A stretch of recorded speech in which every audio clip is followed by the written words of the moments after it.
dragilor, sunt Tavi și astăzi sunt singură în bucătărie. Sper să mă descurc și fără ajutorul meu prețios. Pentru că toată copilăria mea am crescut cu pâine făcută în casă, ba chiar la țest, iubesc foarte mult pâinea de casă. Bunica mea era brutarul casei noastre și făcea cea mai bună pâine din lume, până la a mea. Și acum îi simt mirosul și gustul. Haideți să pornim la treabă și să vă arăt cum îmi place mie să fac pâinea de casă.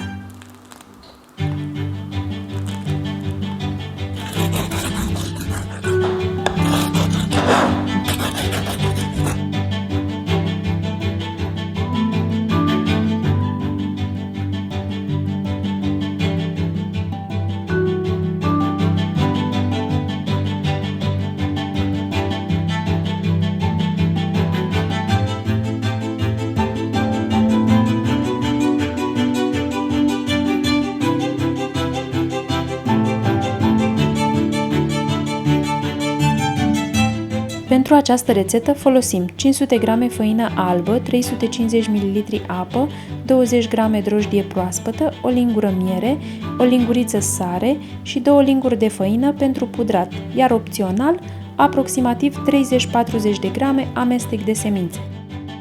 Într-un bol încăpător în care am pus făina, adăugăm semințele și sarea, amestecăm cu o lingură, după care facem o adâncitură în mijlocul făinii.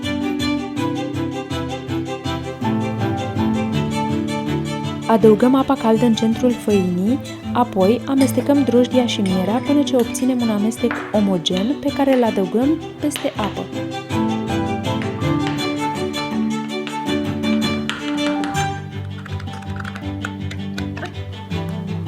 La început amestecăm cu o lingură, după care începem să frământăm cu mâna. Acest aluat se poate frământa foarte ușor și la robot.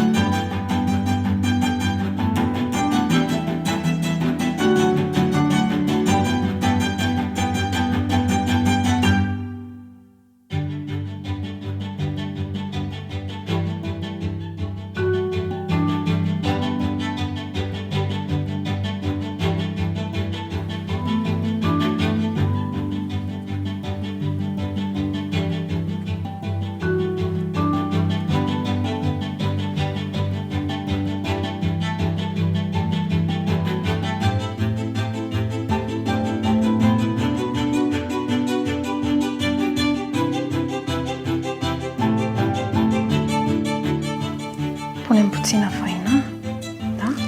Și apoi o luăm și o așezăm în bol la dospit.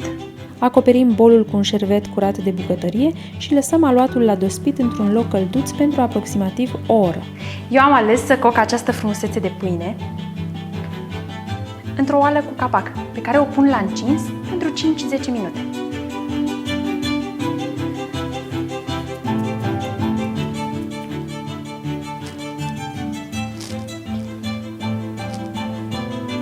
Mamă, ce a crescut!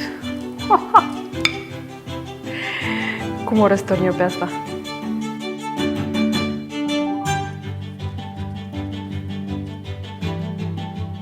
Este foarte important ca vasul în care coacem pâinea să fie foarte bine încins dacă vrem să obținem o pâine cu coaja crăpată. Și pe față.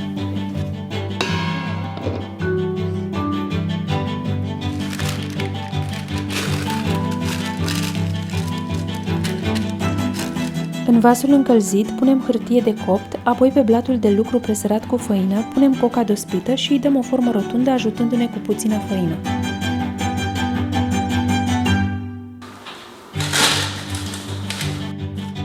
Acoperim vasul cu capac și punem la copt la cuptorul preîncălzit la 230 grade Celsius, aproximativ 35 de minute. Vreau să filmez și acolo înăuntru.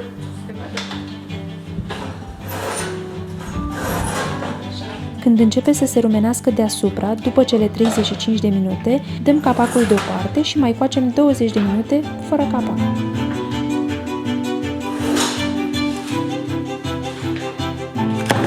Scoatem pâinea pe un grătar și o lăsăm la răcit, după care o putem felia.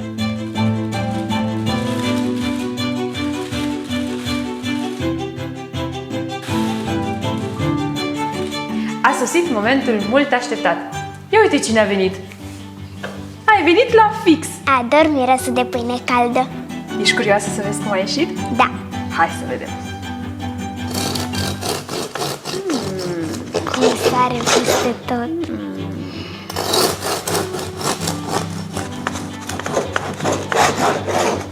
Yummy!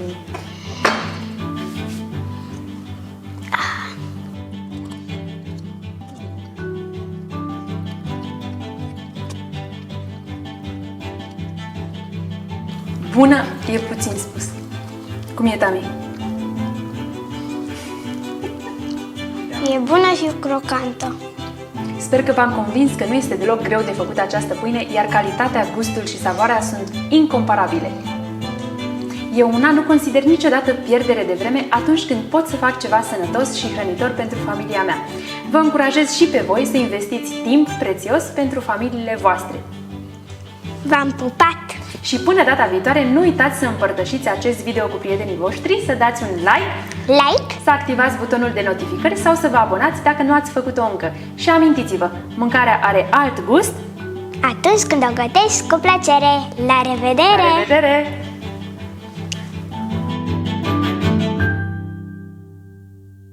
Am crescut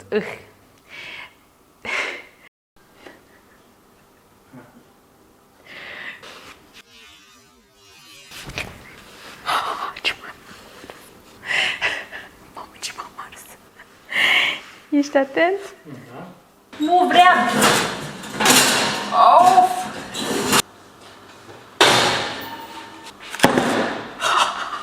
Faci mas! Îl duci cu ea la... Crește-l. Mirosul și după aia... Hai, mă, mami! Alo? Nu vă mai săturați? Bună!